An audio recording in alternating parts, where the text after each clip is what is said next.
Hi friends, అందరికీ నమస్కారం అండి. తెలంగాణ రాష్ట్ర వ్యాప్తంగా ఉన్నటువంటి రైతులకు సంబంధించి ప్రభుత్వం నుంచి ఇప్పుడిప్పుడే ఇంపార్టెంట్ ఫ్లాష్ అప్డేట్ అయితే వచ్చిందండి.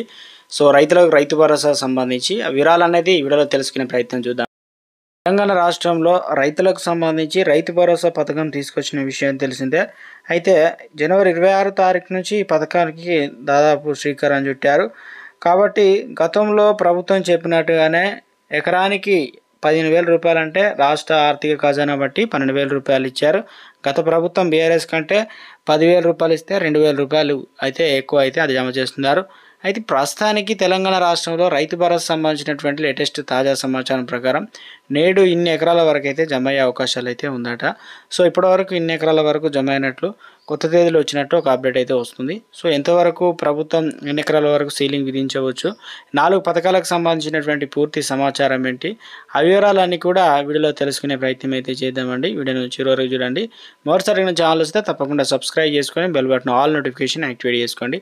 చూసిన ప్రతి ఒక్కరు కూడా లైక్ చేసి మిత్రులందరికీ వీడియోను షేర్ చేయండి. ఇక లేట్ చేయకుండా వీడియోలకైతే వెళ్ళిపోదామండి. తెలంగాణ రాష్ట్రంలో ఏదైతే ప్రభుత్వం చెప్పినట్టుగానే 4 పథకాల్లో ఒకటి ఇందిరమ్మ ఇళ్లకు బీఆర్ఎస్ ప్రభుత్వం నిర్మించిన ఎవరికి కేటాయించని డబుల్ బెడ్రూమ్లు ఇల్లు ఉంటాయి కదా, వాటిని L2 జాబితాలోని వారికి ఇవ్వాలని రేవంత్ సర్కార్ అయితే యోచిస్తుంది. రాష్ట్ర ప్రభుత్వం ఈ పథకాల్లో భాగంగా ఏదైతే ఇప్పటివరకు ఎమ్మెల్సీ ఎలక్షన్ నోటిఫికేషన్ లేని జిల్లాలు ఉన్నాయో వాటిలో కూడా ఈ ఇందిరమ్మ ఇళ్ళకు సంబంధించినటువంటి స్కీమ్ అనేది ప్రారంభించాలని, ఇందుకు సంబంధించి ప్రభుత్వం ముందుగానే కొన్ని గైడ్లైన్స్ ఇచ్చారు.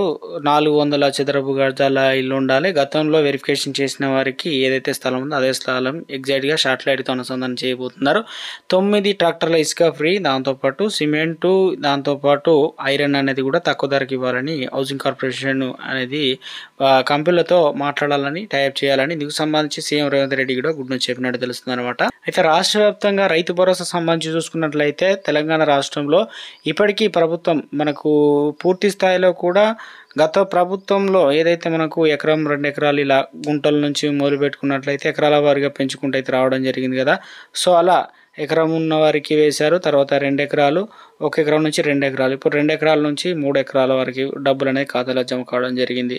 దాదాపు 3,800 కోట్ల రూపాయలు ఖాతాలో అయితే డబ్బులు నిధులు జమ అయినట్టు చెప్తున్నారు. ఇప్పుడు ప్రస్తుతానికి నివేదిక ప్రభుత్వం ప్రకారం అయితే మరొకటి ఈరోజు 17 తారీఖు కాబట్టి ఈరోజు అకౌంట్లో 3 ఎకరాల నుంచి 4 ఎకరాల వరకు డబ్బులు అనేది ఖాతాలో జమ అవుతాయండి. అది కూడా మధ్యాహ్నం నుంచి సాయంత్రం వరకు అయితే డబ్బులు అనేది క్రియేట్ అయితే అవుతాయి అన్నమాట. మీ ఫోన్లో కూడా మెసేజ్లు అయితే వస్తాయి. కొంతమంది మెసేజ్ రావట్లేదు అంటున్నారు.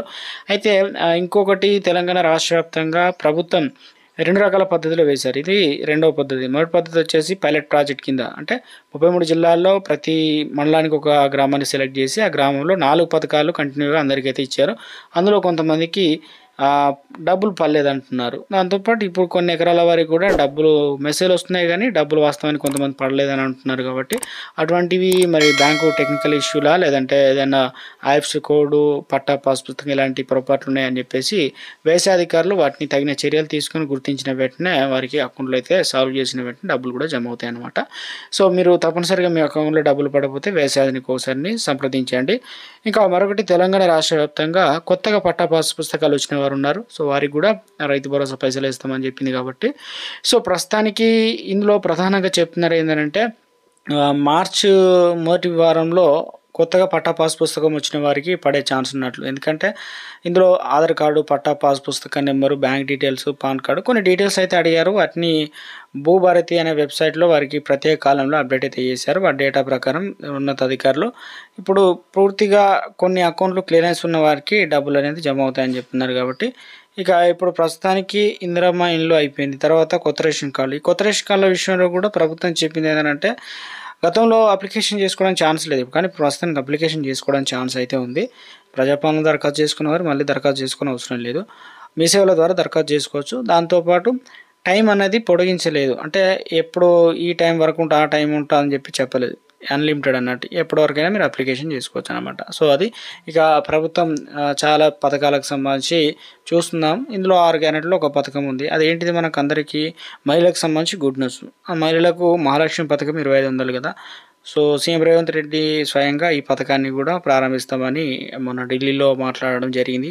మీడియా చిట్ చాట్లో భాగంగా ప్రతి నెల కూడా ఇప్పటికే అప్లికేషన్లు వచ్చాయి కాబట్టి వాటిని వడపోత పోసారు. ఆ డీటెయిల్స్ కూడా ప్రభుత్వం దగ్గర ఉంది. అందులో దాదాపు 1 కోటి పైగా మంది అర్హత సాధించినట్లయితే ఉంది కాబట్టి వారందరికీ కూడా ప్రతి నెల ఇప్పుడు అవ్వాతాతలకు అనుకుంటే వారికి 4,000 రూపాయలు వస్తే, ఇటు కోడళ్లకు 2,500 వస్తాయి అన్నమాట. గతంలో చెప్పారు కాబట్టి ఈ మాట ప్రకారం ప్రస్తుతం అయితే ప్రభుత్వం కొన్ని కొత్త మార్గదర్శకాలు ఎంపిక చేసుకుంటుంది. ఇంకా మిగిలిన ఆగిపోయిన పథకాలు ఉన్నాయి కాబట్టి ఇప్పటికే తెలంగాణ రాష్ట్రంలో బీసీలకు సంబంధించి ఏదైతే ఉన్నాయో ఆ రిజర్వేషన్ల పర్సంటేజ్ అనేది తగ్గిందని చెప్పేసి, సో ఎవరైతే పాల్గొనలేదో దాదాపు 3 లక్షల మంది అయితే ఉన్నారు కాబట్టి వారు పాల్గొనడానికి అవకాశం కూడా ఇవ్వడం జరిగింది. 16 తారీఖు నుంచి 28 తారీఖు ఆన్లైన్లో కూడా ఒక వెబ్సైట్ కూడా ఇవ్వడం జరిగింది. అందులో కూడా మనం ఆన్లైన్ ద్వారా లేదా ఆఫ్లైన్ ద్వారా కూడా డీటెయిల్ అనేది ఇవ్వచ్చు అనమాట. రైతు భరోసా పైసలు ఒకవేళ చాలా మందికి అయితే పడ్డాయి అనమాట. వీడియో చూసారు కదా ఎండ్ వరకు. సో చాలా వరకు అయితే ఇన్ఫర్మేషన్ అయితే అర్థమైంది అనుకుంటున్నాను.